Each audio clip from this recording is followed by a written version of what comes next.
সকলকে স্বাগত জানাচ্ছি।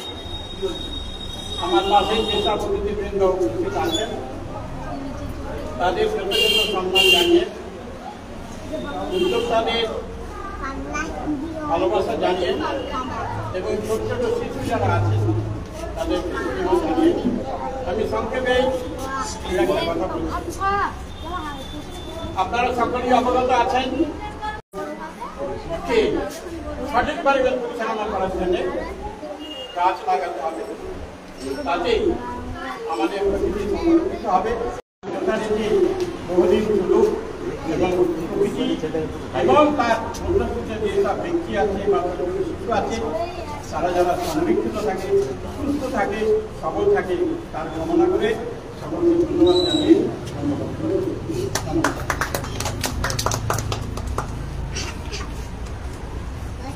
শ্রদ্ধাবনত মস্তকে আমার প্রণাম জানাই আমাদের প্রধান উপদেষ্টা মহাশয়, শিশু শিক্ষাবিদ শশাঙ্ক শিখর বেরা মহাশয়কে। এরপর আমি তবে একটা আনন্দের কথা হচ্ছে যে আমাদের মধ্যে ইতিমধ্যে সুভাষিস ব্যানার্জি মহাশয় এসছেন, আসন গ্রহণ করেছেন। আমরা খুব আনন্দ পেয়েছি। ওনার স্ত্রী খুবই অসুস্থ, কিছু বলার জন্য আমি অপূর্ব ঘোষ মহাশয়কে অনুরোধ করছি।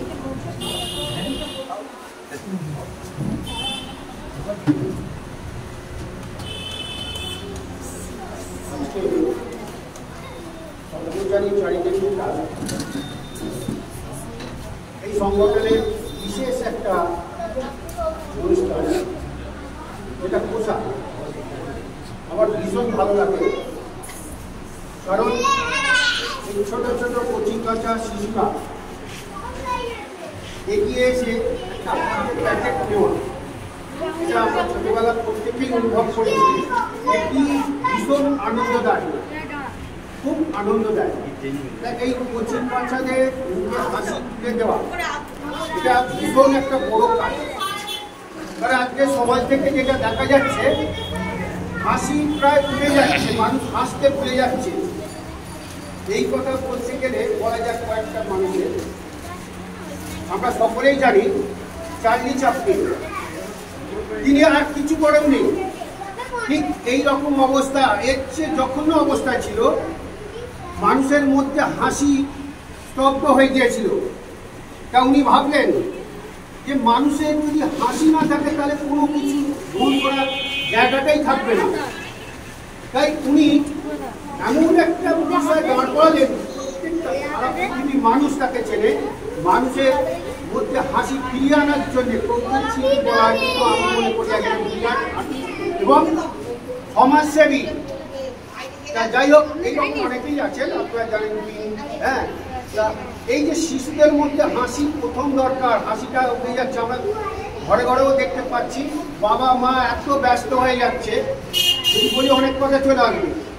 কাজ কি সেটাই আমরা আজকে সকলে জানি না। সেই অর্থে যে আসল কাজ, যে বাঁচার জন্য যে কাজকর্ম, সেই কাজটাই আমরা করছি না। সেই কাজটা না করে এত ব্যস্ত হয়ে যাচ্ছি, মানে এত ছুটছি, ছুটতে ছুটতে নিজেদের হতাশা ছোট ছোট শিশুদের মধ্যে প্রভাবিত হচ্ছে। তারা একটু আনন্দ করছে, খেলবে, বাচ্চারা দুষ্টুমি করবে, সেই সব জায়গা সরিয়ে দিয়ে তার উপরে আমরা মারধরও করে ফেলছি। আমি দেখতে পাচ্ছি, আমি সকলকে বলছি না, কিন্তু এই ঘটনা ঘটছে সমাজে। তাই ছোট ছোট শিশুদের মুখে হাসি যদি না থাকে তাহলে আমরা এগোতে পারবো না। তাদের সুচিন্তা, পথে নিয়ে আসা, সেই কাজটাই করে উঠবে না, যেটা স্বপ্নচারী চাহিদা কাজ করছে। আমারও বিশেষ কাজ হচ্ছে মানুষ তার নিজের কাজ নিজে করবে, নিজের অধিকার নিজে আদায় করবে। এই জায়গায় যেদিন মানুষ দাঁড়াবে, আমার মনে হয় এইভাবে শিশুদের এগিয়ে এসে প্যাকেট দেওয়ার জায়গা থাকবে না, যেটা প্রত্যেকে তার অধিকার বুঝে নেবে। কোনো নেতা নেত্রী এদের উপরে ভরসা না করে এই রকম সিস্টেমে যদি মানুষ চলে, তাহলে আমার মনে হয় সুন্দরভাবে আমরা এগোতে পারবো, এই সমাজকে সুস্থ সবল করতে পারবো। এমনকি প্রকৃতির বিষয়, প্রকৃতির নচ্ছার ভাবে আমরা তাকে ধ্বংস করে যাচ্ছি। প্রকৃতি তো আমাদের নিয়ে এসেছে এবং আমাদের বাঁচিয়ে রাখছে। সেই প্রকৃতিকে যদি না আমরা ঠিকভাবে দেখি, এটাকে বলা যায় ভালোবাসা। ভালোবাসা দিয়ে সব কিছু জয় করতে হয়। প্রকৃতিকে ভালোবাসা, সেই ভালোবাসা দিয়ে জয় করা, এইটা মানুষের মধ্যে সেই জায়গা নেই। ভালোবাসা ছাড়া ভালো কাজ সেই অর্থে হয় না। আমি সরস্বতী নদী আন্দোলন, সেই আন্দোলনে একটা বিষয় আমার রাত্রির জন্য কবিতাটা লিখেছিলাম। একজন বলেছিল কবিতাটা করার জন্য, ওকে পাঠ করার জন্য একটা কবিতা, তখন আমি নিজেই লিখেছিলাম এই যে নদীকে নদী বলো কেন, এই যে একটা নদীটার সম্মান, তাকে ভালোবাসা, এইটা প্রথম দরকার মানুষের। সেই জায়গা থেকে একটা আমি কবিতা লিখেছিলাম যে নদীকে, কবিতার হেডিং ছিল সারা দাও, কিন্তু নদীকে নদী বলার এইটা হচ্ছে প্রথম শর্ত সংস্কার করার লক্ষ্যে। কেন আমরা জানি, আমরা ছোটবেলা আমার মাকে অনেকেই এটা ওটা বলে ডাকতো, পুঁটি পুঁটি হ্যান ত্যান। আমি খারাপ বলছি না, আমি যখন বয়স্ক হয়ে গেছি, একটা সম্মানের জায়গায় গেছি, তখন যদি সকলের সামনে আমার মাকে কেউ পুঁটি হয়ে থাকে, ভালো লাগে কি? তাহলে আমার মায়ের নাম ধরে ডাকুক, সেখানে বলছি, তাহলে আমি সরস্বতী নদীকে কেন খাল বলবো? খাল বলতে বলতেই তো পগার হয়ে যাচ্ছে, আরো পগার হয়ে যাবে। কাটা হয়েছে ঠিকই আছে, কিন্তু যে উদ্দেশ্য, সেই উদ্দেশ্যে তো কাটা হয়নি। তাই সেই আন্দোলনকেও ভালোবেসে এগিয়ে আসতে হবে। যেমন চিকিৎসা শাস্ত্রে দীপেন্দুদা আছে, উনি যেভাবে পাচ্ছেন সুন্দরভাবে কাজকর্ম করছেন সকলকে নিয়ে। ভালোবাসা ছাড়া দীপেন্দুদাও এই কাজটা ভালোভাবে করতে পারতো না। উনি ডিউটি বজায় রেখেও এই কাজ করছে। কিভাবে ডিউটি থেকে এসেই কিভাবে কাজ করা যায়, এই যে মাটির সঙ্গে লেগে যে কাজটা, এটা হচ্ছে আসল কাজ, যেটা রবীন্দ্রনাথও বলেছেন যে আমরা সেই কাজ করতে পারিনি। যে কাজ মাটি থেকে করতে হবে, আমরা উপর থেকে কিছু এরকম লিখে লিখে জ্ঞান গম্য দিয়ে গেছি, কিন্তু মানুষ যাতে হাঁটতে পারে, সেই রাস্তায় চলতে পারে, সেই কাজটা যে আসল কাজ, সেই কাজটা কিন্তু হচ্ছে না। রবীন্দ্রনাথও বলেছেন যে আমরা সেই কাজটা করে উঠতে পারিনি। তা আমি মনে করি আমার কাজ ওইটাই।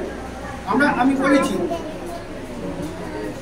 আক্রান্ত আর বিকল্প মানুষের পাশে দাঁড়ানো ভালো কাজ, একটা ভালো কাজ, কিন্তু তার চেয়েও বড় কাজ সেই মানুষকে জাগিয়ে তুলতে সাহায্য করা। এই কথা বলছি, আমার ওখানে আমি একটা আন্দোলন করি, বিভিন্ন আন্দোলন, তা কিছু মানুষ এসে একটা বুড়ি খাল, সেই বুড়ি খাল বাঁচাবার জন্য আমার কাছে সব কিছু করে ফেল হয়েছে, আমার কাছে এসেছে। তা সেখানে একটা আন্দোলন গড়ে তোলা হচ্ছে, সেখানেও কিন্তু আমি এই জায়গা থেকে আন্দোলনটা শুরু করছি, যে তার অধিকার সে যাতে বুঝে নেয়, সেই কাজটাই আমি করছি। তাই এখানে স্বপ্নচারী চ্যারিটেবল ট্রাস্ট প্রথম থেকে যেটা করছে, যে সকলের মধ্যে প্রেম ভালোবাসা বিলিয়ে দিয়ে সকলকে এক জায়গায় নিয়ে যাতে কাজ করা যায়। আমার লালটুদা বলেছে যে হ্যাঁ আসুন আমরা একদিন বলবো, সকলে মিলে যাতে একটা সব কাজকে আমরা ত্বরান্বিত করতে পারি, কারোর কোনো অসুবিধা হলে সেখানে সকলে মিলে যাতে এগিয়ে যেতে পারি, এরকম একটা ভাবনা লালদা বলেছে। আমি বলছি ঠিক আছে, সেটা দেখা যাবে। তা এই যে চিন্তা ভাবনা, এটাই তো আসছে, এটাও একটা বড় কাজ। তাই স্বপ্নচারী চ্যারিটেবল ট্রাস্ট এবং উপস্থিত যারা এখানে মানুষজন আছেন, সকলকে শ্রদ্ধা সম্মান ভালোবাসা দিয়ে আমি বক্তব্য শেষ করছি। এবং বাচ্চাদের মুখেই হাসিটা আমরা যাতে ফিরে নিতে পারি, তার জন্যে বিশেষ কাজ হচ্ছে প্রকৃতি পরিবেশ রক্ষা করা। এখানে চলে আসছে একটা কথা, একটু আগে আমার বাড়িতে কথা হচ্ছিল, যে আমি বিশেষ করে বা অনেকেই অনুভব করেছেন যে যারা কলকাতার বাসিন্দা নয়, যারা ডেইলি প্যাসেঞ্জার নয়, তারা যদি কলকাতায় যান, 1-2 ঘন্টা কাজ করার পরেই কি অবস্থা শরীরে হয়, আর ওই ঘরে এসে অন্য কিছু করতে ইচ্ছা করে না। কেন ওখানে যে বাতাবরণ, ওখানে যে পরিবেশ, ওখানে যে বায়ু দূষণ, সেই জায়গা আমরা তো অভ্যস্ত নয়। তাই ওখানে গিয়ে আমরা সেই দূষণের মাত্রা পড়ে গিয়ে শরীরকে একদম দুর্বল করে দেয়, সেই জায়গায় অসুবিধা হয়। তাই এই যে সুস্থ সবল পরিবেশ রক্ষা, এটা হচ্ছে জীবনের প্রথম কাজ। সেই কাজটা যাতে আমরা করতে পারি, আসুন স্বপ্নচারী চ্যারিটেবল ট্রাস্ট এবং সমস্ত সংগঠন মিলে যাতে করা যায়, এই আবেদন রেখে শেষ করছি। ধন্যবাদ অপূর্বকে। আজকে আমরা আমাদের প্রধান উপদেষ্টা মহাশয়কে ছেড়ে দিতে হবে, ওনার বিশেষ কাজ আছে। আমি মাঝখানে অনুষ্ঠানের মাঝখানে আচ্ছা আচ্ছা এই বাচ্চা এই বাচ্চা কোথায় ছবিটা নিয়ে নাও।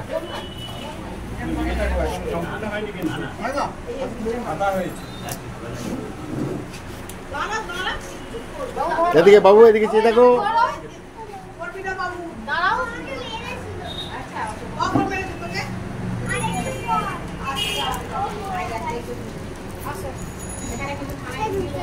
আচ্ছা তুমি বলছি যে একটা করে দেবো না দুটো করে? ঠিক আছে ঠিক আছে ঠিক আছে। আচ্ছা ঠিক আছে দাঁড়াও তোমরা একটু দাঁড়াও। টেনশন হয়ে গেল এই দু ভাইরা এক জায়গায় এসছে একসঙ্গে এসছে। হ্যাঁ দাঁড়াও তোমরা দাঁড়াও একটু পরে নেবে। হ্যাঁ তোমার বোন আসবে তো একটু দাঁড়াও একটু দাঁড়িয়ে যাও। ঠিক আছে ছবিটা তুলে ছবি তুলে কিন্তু ঠিক আছে। হ্যাঁ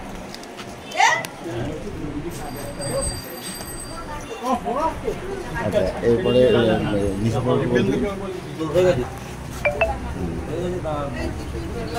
আচ্ছা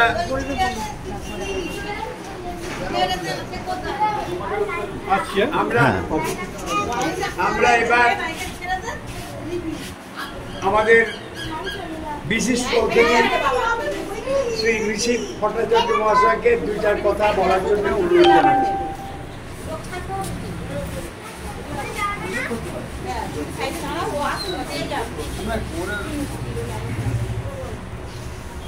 উপস্থিত গুরুজনবৃন্দ, সাহায্য প্রার্থী সব বাচ্চারা এসেছে।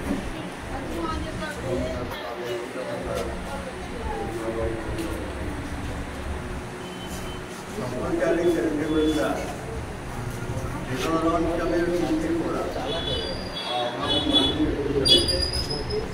যেভাবে সেবামূলক কার্যক্রম সেজন্য তাদের পুনর্বাসন আজকে ছোট ছোট ছেলেমেয়েদের বিভিন্ন আমি নিজেও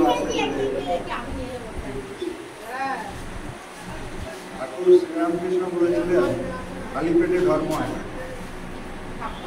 ধর্মকে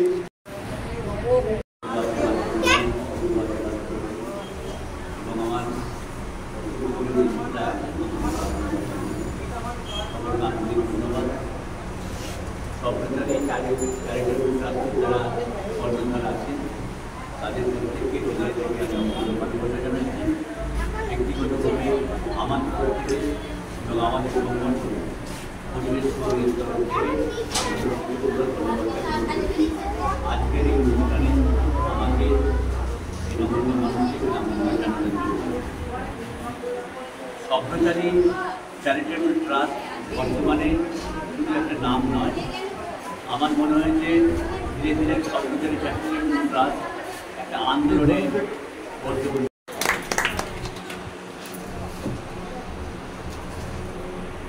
খুব ভালো লাগলো, আমরা উৎসাহিত হলাম। আমার খুব প্রিয় মানুষ শ্রী শুভাশিস ব্যানার্জি তার বক্তব্যের মধ্যে আমাদের উৎসাহ দিলেন, আমরা খুব খুশি হলাম। আমাদের রকমারি মুসলিম আমাদের ঈদ যেমন, বকরিদ যেমন, আমাদের তেমনি দুর্গা পুজো, বিভিন্ন পুজো। আমরা চাই পশ্চিমবঙ্গ তথা ভারতবর্ষে সাম্প্রদায়িক সম্প্রীতি, যে এখানে হিন্দু, মুসলিম, শিখ, খ্রিস্টান, কৃষক ভাই ভাই আমরা সব গলা মিলিয়ে থাকবো, আমরা সবাইকে ভাইয়ের তো মিলিয়ে নেব।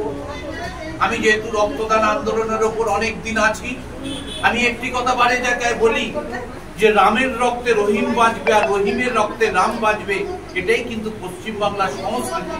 অর্থাৎ এই সাম্প্রদায়িক সম্প্রীতিটাকে আমাদের কিন্তু রক্ষা করতে হবে। স্বপ্নচারী চ্যারিটেবল ট্রাস্ট এই দুদিন আগেই সৌভিক ঘোষে আপনারা দেখেছেন যে তার জন্মদিন গেল, আমরা সবাই শ্রদ্ধার সঙ্গে তাকে স্মরণ করেছি।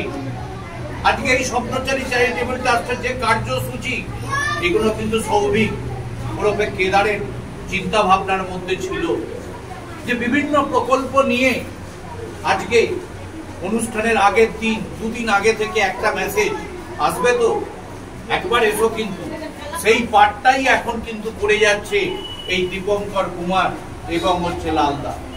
তারা সব সময় আমাদের খবর দেওয়ার চেষ্টা করে এবং আমাদের আনার চেষ্টা করে যে বেদুদায় এসো। আমরা বলি যত কাজই থাকুক না কেন আমরা চেষ্টা করি, আমাদেরও আজকের কাজ আছে, যাব সেখানে, কিন্তু আমরা অনুষ্ঠানে এসেছি।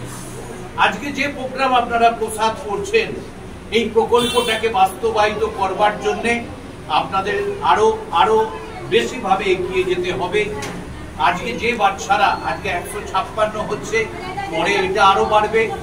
আমরা চাই হয়তো এই প্যাকেটের মধ্যে অনেক কিছু পাবেন না, কিন্তু এর মধ্যে আছে দয়া, এর মধ্যে আছে মায়া, এর মধ্যে আছে মমতা। অর্থাৎ জিনিসটা ছোট হতে পারে, কিন্তু আন্তরিকতাটা হচ্ছে বড়। সেই আন্তরিকতা কিন্তু স্বপ্নচারী চ্যারিটেবল ট্রাস্ট তৈরি করেছে। আমি আশা রাখবো যে যে প্রকল্পগুলো বাস্তবায়িত হচ্ছে, এই প্রকল্পগুলো কন্টিনিউ হোক। এই কন্টিনিউ হওয়ার সঙ্গে সঙ্গে আমি আর একটা প্রকল্পের ব্যাপারে দীর্ঘদিন ধরে বলেছি, ওটা আপনারা করবার চেষ্টা করুন। এই যে সিনিয়র সিটিজেন 60 বছরের ঊর্ধ্বে মানুষদের জন্য একটা করে গ্রিন কার্ড, আমি অনেকদিন আগে এটা স্বপ্ন দেখেছিলাম, শুরু করেছিলাম, হয়তো কমপ্লিট করতে পারিনি। কারণ 60 বছরের ওপরে আপনারা দেখবেন তারা যখন রিটায়ার্ড হয়ে যায়, সবাই কিন্তু গভর্নমেন্ট সার্ভিস করে না, তাদের মোটা টাকা পেনশন পায় না। কেউ 1000 টাকা পায়, কেউ 1500 টাকা পায়, কেউ 2000 টাকা পায়। হয়তো ছেলেরা দেখলো না, মেয়ে দেখলো না, তাহলে ওই বুড়ো বুড়িটা কি ভালো থাকবে না? তারই জন্যে আমি স্বপ্নচারী চ্যারিটেবল ট্রাস্টের কাছে আবার প্রস্তাব দিয়ে যাচ্ছি যে সিনিয়র সিটিজেনদের জন্য, 60 বছরের ঊর্ধ্বে প্রবীণ নাগরিকদের জন্য আমরা একটা প্রকল্প তৈরি করি এবং তাদের একটা ছাদের তলায়, কারণ তারা সঙ্গ চায়। তাদের যদি আপনারা এর আগে শুনেছিলাম একটা জমি পাওয়া যাচ্ছে, যদি সেই জমি পাওয়া যায়, সেইখানে সপ্তাহে একদিন করে, মাসে একদিন করে একটা তাদের নিয়ে বসে টিভি দেখা, তাদের নিয়ে বসে কিছু করা। কারণ এই সমস্ত মানুষ বড় অসহায়। ছেলেরা বৌমাকে নিয়ে বেরিয়ে গেল, নাতিকে নিয়ে বেরিয়ে গেল, মেয়ের বিয়ে হয়ে গেছে, বুড়ো বুড়িটা ঘরে একা। সুতরাং আমরা তাদের দিকে সবসময় চেষ্টা করব। আজ আমার 55 হয়েছে, কদিন পর 60 হয়ে যাবে, আমিও রিটায়ার্ড করে আমিও বেরিয়ে যাব। সুতরাং এই বয়সের মানুষদের পাশে আমাদের দাঁড়াতে হবে। এই প্রকল্পগুলো যেমন চলছে, আমরা চেষ্টা করব যে স্বপ্নচারী চ্যারিটেবল ট্রাস্ট আরো বিভিন্ন সমাজমূলক প্রকল্প নিয়ে, যেমন সুভাষিস দা বললেন কবি সুকান্ত ভট্টাচার্যের কথা, আমি স্বামীজি আদর্শের মধ্যে থেকে সেই কথাটা বলি যে বহুরূপে সম্মুখে তোমার ছাড়ি কোথা খুঁজেছে ঈশ্বর, জীবে প্রেম করে যেই জন সেই জন সেবিছে ঈশ্বর। অর্থাৎ সেবা কর্তব্য কোনো দয়া প্রদান করা নয়। এই মঞ্চে দীক্ষিত হয়ে আমাদের মতো সংগঠনদের গরিব, দুস্থ, অসহায় মানুষদের পাশে থাকতে হবে। এই সমস্ত বাচ্চা ছেলেরা, এরা কিন্তু জাতির ভবিষ্যৎ, দেশের ভবিষ্যৎ। এরা একদিন হয়তো ডাক্তার হবে, এরা একদিন হয়তো ইঞ্জিনিয়ার হবে, এরা হয়তো সুস্থ পথে থাকবে। তারা কিন্তু তখন বলবে এই বাচ্চাটা বড় হয়ে যে আমাদের কথা, যে না আমরা এক জায়গায় যেতাম, কত মায়া মমতার সঙ্গে আমাদের হাতে কিছু পুষ্টিকর খাবার তুলে দিত। এটাই তো আমাদের কাছে, মনের কাছে খুব বড় জয়। তাই আমি সবাইকে ধন্যবাদ জানাই আজকের এই শুভ দিনে আমাকে আমন্ত্রণ জানানোর জন্য। এবং সবাই আমরা ভালো থাকবো, সুস্থ থাকবো, নিজেদের শরীরের প্রতি খেয়াল রাখবো। আমি বিশেষভাবে এই দিকে লক্ষ্য রাখবার কথা বলছি যে 40 হয়ে গেছে, 50 হয়ে গেছে, শরীরের দিকে যত্ন, যেটা হচ্ছে আমাদের প্রেসার থেকে আরম্ভ করে, সুগার থেকে আরম্ভ করে সবকিছু আমাদের একটা চেকআপের মধ্যে থাকা উচিত। কারণ কে কখন আমরা হারিয়ে যাচ্ছি আমরা কেউ বুঝতে পারছি না। সকলে সুস্থ থাকুক, ভালো থাকুক, এই কামনা করে আমি আমার বক্তব্য শেষ করছি।